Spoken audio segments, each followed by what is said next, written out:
Welcome to the 11th lesson of geography, that is our environment. In this lesson, you are going to learn about the components of environment, interaction between the components of the environment and human environment. Before we learn that all, let us start what is the meaning of environment. Environment is the surrounding in which living being exists, or the immediate surrounding or conditions in which living beings exist and develop their characteristics makes the environment. Environment is basic life supporting system. It provides us air, water and land. The word environment is derived from the French word called environner, which means neighborhood. In environment, it is included people, things, place, nature, surrounding, living organism, etc. So in this picture, we are observed that along with the human beings, the environment, the natural components like water, animals, trees, birds, all are existed. So the components of the environment is classified into two broad categories. Those are abiotic components and biotic components. Abiotic components are further classified into three, that is lithosphere, hydrosphere, atmosphere. And biotic components are further classified into autotrophs or producers, and the second one is heterotrophs or consumers. Let us discuss one after the other. So, abiotic components, that is land or lithosphere, on which the human beings, plants, living being exist. It supports plants and make agriculture possible. It also supplies us minerals which are very useful for the humankind. Next comes our hydrosphere. Water on the earth's surface, below it, as well as in the atmosphere makes the hydrosphere. It fulfills the vital human, animal and plants need for survival. So we cannot expect a living being without water. Air or the mixture of gases that envelops the earth is called atmosphere. The gases, mainly we have seen nitrogen with 78%, oxygen with 21% and other gases with 1% covered in the atmosphere. In the atmosphere, we have different layers called as a stratosphere, troposphere, mesosphere, exosphere and ionosphere. Among that, we also find the ozone layer in the atmosphere, which helps us to protect from the harmful ultraviolet rays of the sun.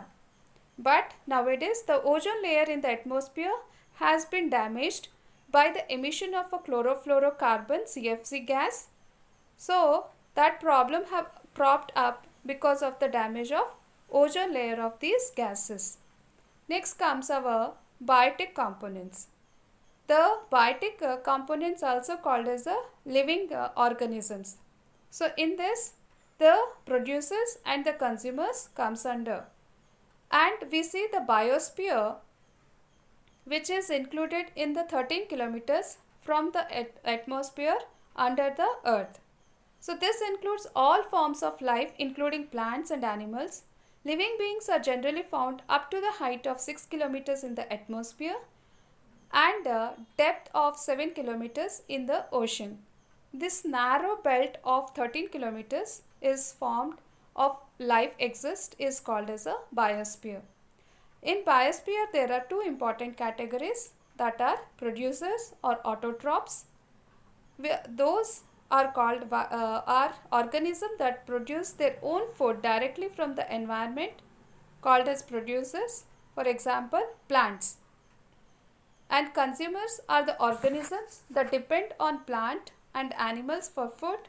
Those are called as the consumers or heterotrophs. So those examples are human beings and animals. Next, the interaction between the components of the environment.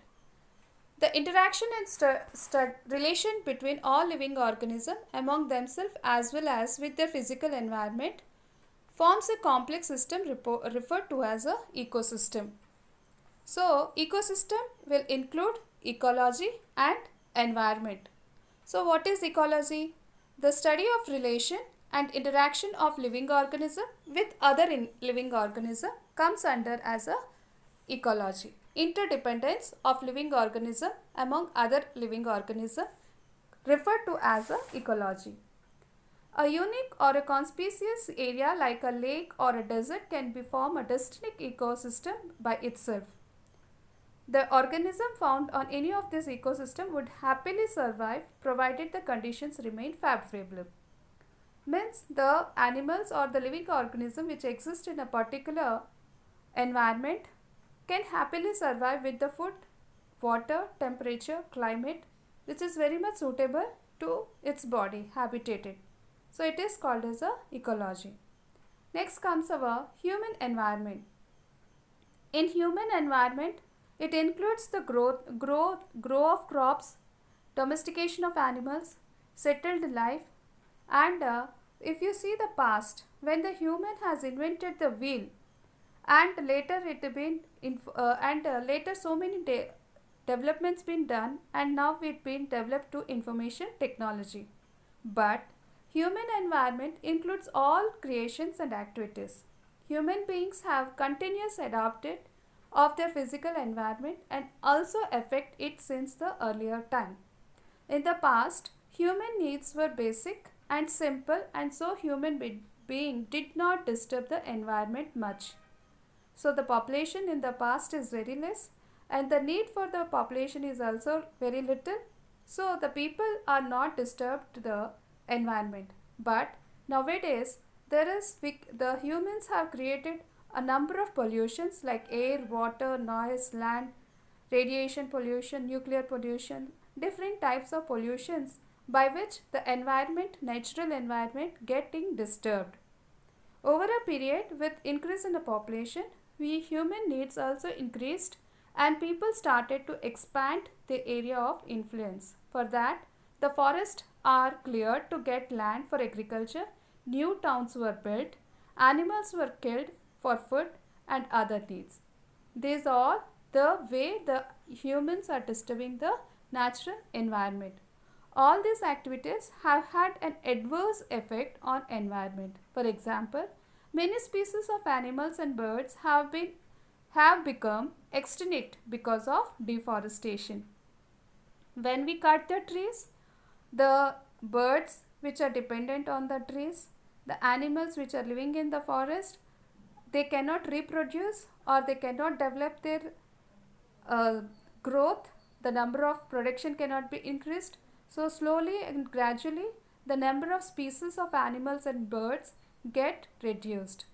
Deforestation is also the reason for increase in the amount of carbon dioxide in the air, which is the main cause of global warming. So carbon dioxide to adopt the temperature and it will not get extinct into the atmosphere. It traps the warming. So the sun heat will remain on the earth and slowly the globe or the earth get warm. When global warming will be arised, adverse effects will be caused.